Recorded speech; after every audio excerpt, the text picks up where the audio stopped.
You don't remember the moment it happened. There was no announcement, no warning, just a quiet shift inside you. You were a child, watching an adult fall apart. Maybe it was addiction, maybe rage, maybe a silence so heavy it felt louder than words. And something older than language decided for you. If I don't stay strong, everything collapses. That's the moment childhood ends. Not in the body, but in the nervous system. You learn to smile instead of cry, to read moods before speaking, to become the calm in a chaotic room. You don't grow up fast because you want to. You grow up fast because you have to. And the world applauds you for surviving. You're so mature, so responsible, so strong. But no one ever asks the real question. What did it cost you to become that way?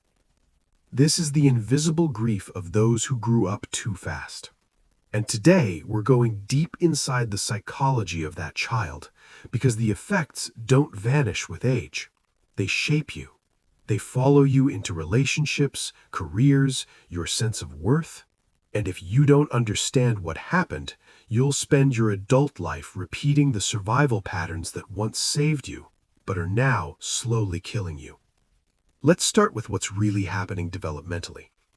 When children are forced to emotionally support adults instead of the other way around, psychologists call this parentification. It's when a child becomes the caregiver, the peacekeeper, the therapist, the protector. This isn't just unhealthy, it rewires the brain. Because when a child is consistently put in charge of emotional regulation, either their own or others, it creates something called hypervigilance. You're always scanning for danger. You walk on eggshells. You learn that love is a transaction. You give peace, and maybe they'll give you safety. You learn that your needs are dangerous and theirs are urgent. So you disappear, not physically, but emotionally. And in your place grows a version of you that performs well. You become the good child, the quiet achiever, the therapist friend, the one who never asks for anything. And you wear that identity so convincingly that even you forget it's a mask. But deep down, something hurts. Something aches because the inner child you buried didn't die. They're still in there screaming silently, "Why didn't anyone protect me?" As you grow older, the symptoms become more complex. You might become hyper-independent. You refuse help, push people away, or never feel truly safe in love. You might feel numb during happy moments because joy feels unfamiliar, unearned, even dangerous. You might struggle to rest because productivity is the only way you've ever felt worthy. And worst of all, you might not even realize you're still stuck in survival mode. Because when dysfunction is normalized early, your nervous system accepts chaos as baseline. Stillness feels wrong. Peace feels suspicious. Love feels like a debt you'll have to repay. This is the psychology of a child forced to grow up too fast. It's not just sadness, it's a complex trauma that reshapes how you view the world and, more importantly, yourself. Now, you may ask, why would any child willingly take on that role? Because children will do anything for attachment, even abandon themselves. The choice is never conscious, it's biological. In the absence of safety, the child sacrifices authenticity for belonging. That's not weakness, that's intelligence, that's instinct. But the tragedy is this: what saved you then imprisons you now. So many of us are walking around as high-functioning adults with deeply neglected inner children pulling the strings. We overachieve to earn love. We stay silent to avoid abandonment. We take care of everyone but secretly wish someone would just ask if we're okay.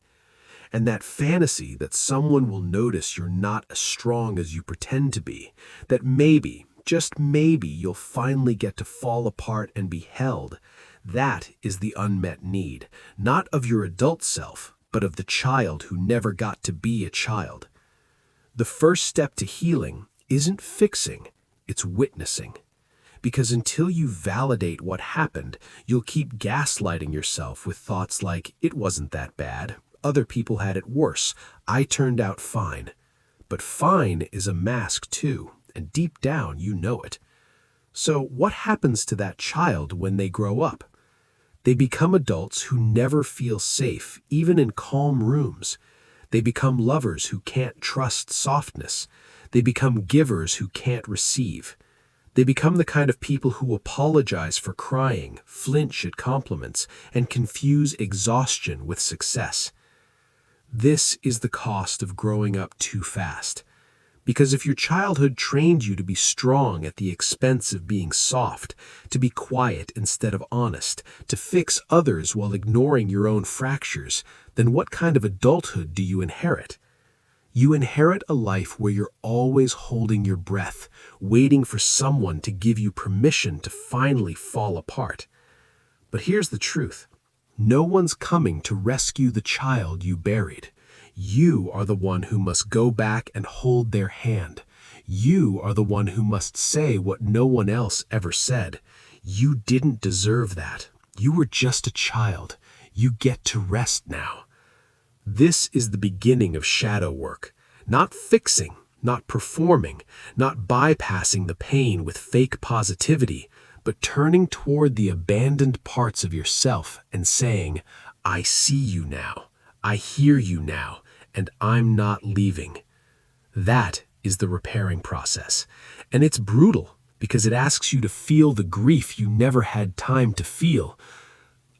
It asks you to sit with the rage, the sorrow, the unmet needs, to weep for the birthdays where no one showed up, to mourn the innocence you lost while protecting people who should have protected you. But that grief, it's not weakness. It's proof that you're healing. Because what was once frozen is finally falling.